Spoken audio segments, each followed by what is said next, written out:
Represented by La Lens TV.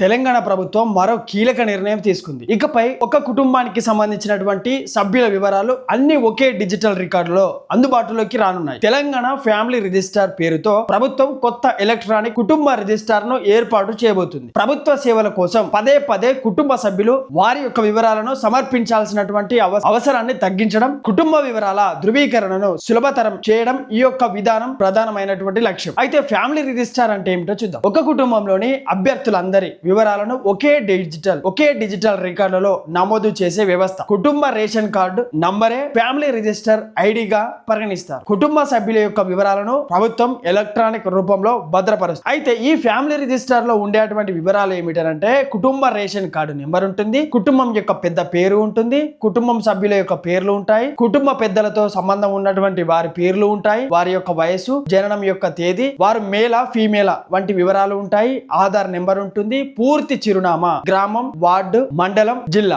గ్రామ పంచాయతీ లేదా municipality వివరాలు ఇవన్నీ కూడా ఇందులో ఉంటాయి. అయితే ఈ వివరాలు ఎక్కడ నుంచి తీసుకుంటారు అంటే food security card, ration card database నుంచి ఇప్పటికే ప్రభుత్వ రికార్డులలో ఉన్నటువంటి సమాచారాన్ని డిజిటల్ రూపంలో నమోదు చేస్తారు. అయితే ఫ్యామిలీ రిజిస్టర్ సర్టిఫికేట్ ను ఎవరు పొందవచ్చు అంటే ఫ్యామిలీ రిజిస్టర్ లో పేరు ఉన్నటువంటి 18 సంవత్సరాలు నిండినటువంటి కుటుంబ సభ్యుడు మీ సేవా కేంద్రం ద్వారా, మీ సేవ ఆన్లైన్ పోర్టల్ ద్వారా, మీ సేవ మొబైల్ యాప్ ద్వారా. అయితే ఈ దరఖాస్తుకు అవసరమైనటువంటి వివరాలు ఏమిటంటే కుటుంబ రేషన్ కార్డు నెంబర్ తప్పనిసరి కావాల్సి ఉంటుంది, నిర్ణీత సేవ రుసుము చెల్లించాల్సి ఉంటుంది. అయితే సర్టిఫికేట్ ఎన్ని రోజులలో వస్తుంది అంటే దరఖాస్తు స్వీకరించి 2 పని దినాలలో సర్టిఫికేట్ జారీ చేసే అవకాశం అనేది ఉంటుంది. అయితే సర్టిఫికేట్ ను ఎవరు జారీ చేస్తారు అంటే సంబంధిత తహసీల్దార్ గారు. అంటే ఫుడ్ సెక్యూరిటీ కార్డ్ డేటాబేస్ లో వివరాలను పరిశీలిస్తారు. వివరాలు సరైనవిగా నిర్ధారించిన తర్వాత డిజిటల్ సంతకాలతో సర్టిఫికేట్ జారీ చేయడం జరుగుతుంది. ఇలాంటి విధి విధానం పూర్తయిన తర్వాత మీ సేవ ద్వారా డౌన్లోడ్ చేసుకోవచ్చు. అయితే ఈ సర్టిఫికేట్ వల్ల ఉపయోగాలు ఏమిటి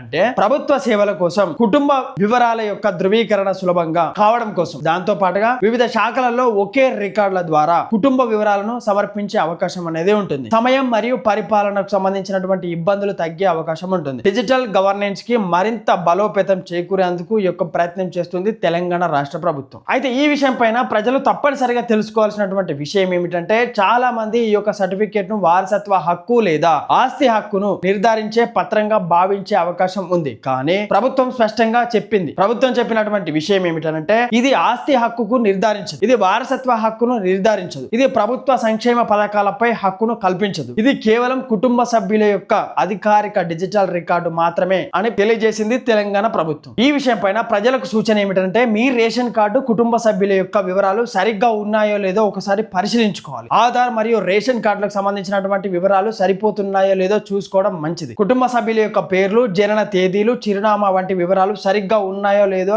నమోదయ్యాయో లేదో అనేది చూసుకోవాల్సి ఉంటుంది. భవిష్యత్తులో ప్రభుత్వ సేవలను సులభంగా పొందేందుకు ఈ యొక్క వివరాలను కీలకంగా మారే అవకాశం ఉంటుంది. ఫ్యామిలీ రిజిస్టర్ అనేది కుటుంబ సభ్యుల యొక్క వివరాలను ఒకే చోట అందుబాటులో ఉంచేటువంటి డిజిటల్ పరిపాలన సంస్కరణ. అయితే దీనిని ఆస్తి లేదా వారసత్వ హక్కును నిర్ధారించే పత్రంగా భావించకూడదు. ప్రజలు తమ యొక్క రేషన్ కార్డు వివరాలను సరిచూసుకొని అవసరమైతే సకాలంలో సవరణలు చేసుకోవడం చాలా మంచిది. ప్రభుత్వ సేవలను మరింత వేగంగా, పారదర్శకంగా అందించడంలో ఈ యొక్క విధానం ఎంతవరకు ఉపయోగపడుతుందో రాబోయే రోజులలో కూడా చూడాల్సి ఉంటుంది. అయితే ఫ్యామిలీ రిజిస్టర్ భూ తగాదాలకు లేదా వారసత్వంగా ఆస్తిని పంచుకోవడానికి ఉపయోగపడుతుందా అని చాలా మంది అడుగుతున్నారు. కానీ దానికి గల సమాధానం ఏమిటంటే ఫ్యామిలీ రిజిస్టర్ భూ తగాదాలను పరిష్కరించడానికి లేదా భూమిని వారసత్వంగా పంచుకోవడానికి నేరుగా ఉపయోగపడదు. ఎందుకంటే ప్రభుత్వం విడుదల చేసినటువంటి ఉత్తర్వులలోనే స్పష్టంగా ఉంది. ఫ్యామిలీ రిజిస్టర్ కేవలం కుటుంబ సభ్యుల యొక్క వివరాలు నమోదు చేసేటువంటి ఒక అధికారిక డిజిటల్ రికార్డు మాత్రమే. ఇది ఆస్తిపై యాజమాన్య హక్కును నిర్ధారించు, ఇది వారసత్వ హక్కును నిర్ధారించు, ఇది ప్రభుత్వ సంక్షేమ పథకాలపై హక్కును కూడా కల్పించదు. ఉదాహరణకు ఒక వ్యక్తికి 10 ఎకరాల భూమి ఉందనుకుందాం. ఆయన మరణించిన తర్వాత ఆయనకు భార్య, 2 కుమారులు, 1 కుమార్తె ఉన్నారు. వీరి పేర్లు ఫ్యామిలీ రిజిస్టర్ లో ఉండవు. కానీ ఆ 10 ఎకరాల భూమి ఎవరికి ఎంత వాటా వస్తుంది, వారికి ఎంత హక్కు హక్కు ఉంది, వీలునామా ఉందా, భూమి స్వార్జితమా లేదా పూర్వీకుల యొక్క ఆస్త, ఇతర వారసులు ఎవరైనా ఉన్నారా అనే విషయాలను ఫ్యామిలీ రిజిస్టర్ నిర్ణయించదు. భూ తగాదాలలో ఉపయోగమా ఈ యొక్క ఫ్యామిలీ రిజిస్టర్ అంటే పరోక్షంగా మాత్రం ఉపయోగపడే అవకాశం ఉంది. ఉదాహరణకు మరణించిన వ్యక్తి యొక్క కుటుంబ సభ్యులు ఎవరనే విషయాన్ని ప్రాథమికంగా చూడవచ్చు. కుటుంబం యొక్క సభ్యుల వివరాలను ధృవీకరించుకోవడానికి సహాయపడుతుంది. రెవెన్యూ శాఖ లేదా ఇతర ప్రభుత్వ సేవలలో కుటుంబ సంబంధాలను చూపించడానికి ఉపయోగించవచ్చు. అయితే కోర్టులలో లేదా రెవెన్యూ అధికారుల ముందు భూమి యాజమాన్యాన్ని నిరూపించుకోవడానికి ఫ్యామిలీ రిజిస్టర్ ఒక్కటే సరిపోదు. భూమి వారసత్వంగా పంచుకోవాలంటే సాధారణంగా అవసరమయ్యే పత్రాలు ఏమిటంటే మరణ ధృవీకరణ పత్రం, డెత్ సర్టిఫికేట్, చట్టబద్ధమైనటువంటి వారసుల యొక్క ధృవీకరణకు అనుకూలమైనటువంటి పత్రాలు, రిజిస్టర్ డాక్యుమెంట్లు, పట్టాదార్ పాస్బుక్, భూ రికార్డులు, వీలునామా ఉంటే దాని యొక్క వివరాలు, అవసరమైతే కోర్టు లేదా సంబంధిత అధికారుల యొక్క ఉత్తర్వులు, వారసత్వానికి సంబంధించినటువంటి చట్టపరమైన ప్రక్రియ కూడా. ఇక్కడ ముఖ్యమైన విషయం ఏంటంటే ఫ్యామిలీ రిజిస్టర్ ఎవరు ఒకే కుటుంబానికి చెందినవారు అనే విషయాన్ని మాత్రమే చూపిస్తుంది. ఎవరికి ఎంత భూమి వస్తుంది అనే విషయం మాత్రం చూపించదు. కాబట్టి భూ తగాదాలు పరిష్కరించుకోవడానికి లేదా భూమిని వారసత్వంగా పంచుకోవడానికి ఫ్యామిలీ రిజిస్టర్ చట్టబద్ధమైనటువంటి యాజమాన్య పత్రంగా ఉపయోగించలేరు. ఇది కేవలం కుటుంబ సభ్యుల యొక్క డిజిటల్ కార్డు మాత్రమే. ప్రభుత్వం ఫ్యామిలీ రిజిస్టర్ ను తీసుకురావడానికి గల ప్రధాన కారణం ప్రజలకు ప్రభుత్వ సేవలు వేగంగా, సులభంగా మరియు పారదర్శకంగా అందించడమే. ఇప్పటి వరకు ఒకే కుటుంబానికి చెందినటువంటి వ్యక్తులు వివిధ ప్రభుత్వ కార్యాలయాల్లో కుటుంబ సభ్యుల యొక్క వివరాలను పదే పదే సమర్పించాల్సి వస్తుంది. ఈ యొక్క సమస్యను తగ్గించడానికి ఈ యొక్క విధానాన్ని తీసుకొస్తున్నారు. ప్రభుత్వం దీన్ని తీసుకురావడానికి ముఖ్యమైనటువంటి కారణాలు ఏమిటంటే ఫస్ట్ వన్, ఒకే డిజిటల్ కుటుంబ రికార్డు కోసం. అంటే ఒక కుటుంబానికి సంబంధించినటువంటి సభ్యుల యొక్క వివరాలు ఒకే చోట అందుబాటులో ఉంటాయి. అన్ని ప్రభుత్వ శాఖలకు సంబంధించినటువంటి అవసరమైతే ఒకే సమాచారాన్ని ధృవీకరించుకునేందుకు అవకాశం కూడా కల్పించే విధంగా రూపుదిద్దుకుంటుంది ఈ యొక్క డిజిటల్ రికార్డ్ అనే వ్యవస్థ. రెండో విషయానికి వస్తే ప్రభుత్వ సేవలను వేగవంతం చేయడం కోసం. అంటే కులం, ఆదాయం, నివాసం లేదా ఇతర ప్రభుత్వ సేవలకు సంబంధించినటువంటి కుటుంబ వివరాలు తిరిగి సమర్పించాల్సినటువంటి అవసరం తగ్గుతుంది. కుటుంబ సభ్యుల యొక్క వివరాలు ధృవీకరించే ప్రక్రియ వేగవంతంగా పూర్తవుతుంది. మూడో విషయానికి వస్తే నకిలీ లేదా తప్పు సమాచారాన్ని తగ్గించడం కోసం. కుటుంబ సభ్యుల యొక్క వివరాలు ఒకే డేటాబేస్ లో ఉండడం వల్ల తప్పుడు సమాచారం సమర్పించే అవకాశం తగ్గుతుంది. ప్రభుత్వ రికార్డులలో ఏకరూపత అంటే యూనిఫార్మిలాటీ వర్తిస్తుంది. నాలుగో విషయం ఏంటంటే డిజిటల్ గవర్నెన్స్ ను బలోపేతం చేయడానికి ప్రభుత్వం ప్రస్తుతం చాలా సేవలను డిజిటల్ విధానంలోకి తీసుకువెళ్తుంది. ఫ్యామిలీ రిజిస్టర్ కూడా అదే దిశగా తీసుకున్న ఒక పరిపాలన సంస్కరణగా చూడవచ్చు. ఐదో విషయం ఏంటంటే భవిష్యత్తులో ప్రభుత్వ సేవల యొక్క సమీకరణ కోసం కుటుంబానికి సంబంధించినటువంటి కొన్ని ప్రభుత్వ సేవలను ఒకే వేదికపై అందించడానికి ఇది ఉపయోగపడే అవకాశం ఉంటుంది. కుటుంబ సభ్యుల యొక్క వివరాల ఆధారంగా వివిధ శాఖల మధ్య సమన్వయం లభిస్తుంది. ఒక ముఖ్యమైన అంశం ఏమిటంటే కొంతమంది ప్రజలు ఇది భూముల పంపకం, వారసత్వ హక్కులు లేదా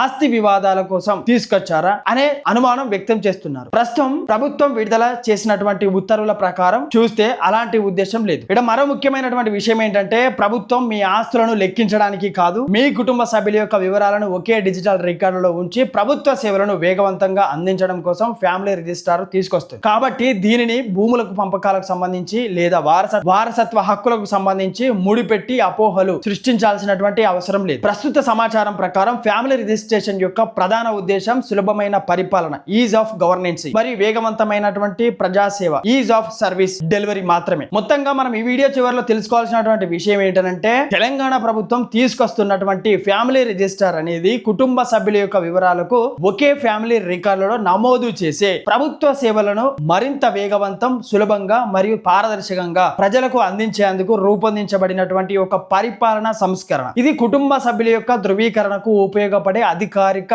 రికార్డు మాత్రమే. అయితే ప్రజలు తప్పనిసరిగా గుర్తుంచుకోవాలి విషయం ఏమిటంటే ఫ్యామిలీ రిజిస్టర్ అనేది భూముల యొక్క యాజమాన్యాన్ని నిర్ధారించే పత్రం అనేది కాదు. అలాగే భూ తగాదాలు పరిష్కరించుకోవడానికి, వారసత్వానికి సంబంధించినటువంటి ఆస్తులను లేదా భూములను పంచుకోవడానికి లేదా ప్రభుత్వ సంక్షేమ పథకాలపై హక్కును కల్పించడానికి కూడా దీనిని ఉపయోగిస్తారు. ఇది కేవలం కుటుంబ సభ్యుల యొక్క వివరాలను నమోదు చేసేటువంటి ఒక డిజిటల్ కుటుంబ రికార్డు మాత్రమే. కాబట్టి ఈ కొత్త విధానంపై అనవసరమైనటువంటి అపోహలను పోకుండా ప్రభుత్వం విడుదల చేసినటువంటి అధికారిక మార్గదర్శకాలను తెలుసుకోవడం చాలా ముఖ్యం. భవిష్యత్తులో ప్రభుత్వం యొక్క సేవలను పొందేటప్పుడు ఫ్యామిలీ రిజిస్టర్ ఎంతగానో ఉపయోగపడే అవకాశం ఉంటుంది. ప్రజలు తమ యొక్క రేషన్ కార్డులు మరియు కుటుంబ సభ్యుల యొక్క వివరాలు సక్రమంగా ఉన్నాయో లేదో ఒకసారి పరిశీలించుకోవడం కూడా మంచిది. ఇప్పటివరకు ఈ వీడియోలో చాలా విషయాలు తెలుసుకున్నాం కదా. మరొక కొత్త లీగల్ అవేర్నెస్ వీడియోతో మళ్ళీ కలుస్తాను. నేను మీ కొంగంటి రాజు ఫ్రమ్ లాలెన్స్ టీవీ నుండి. Thank you.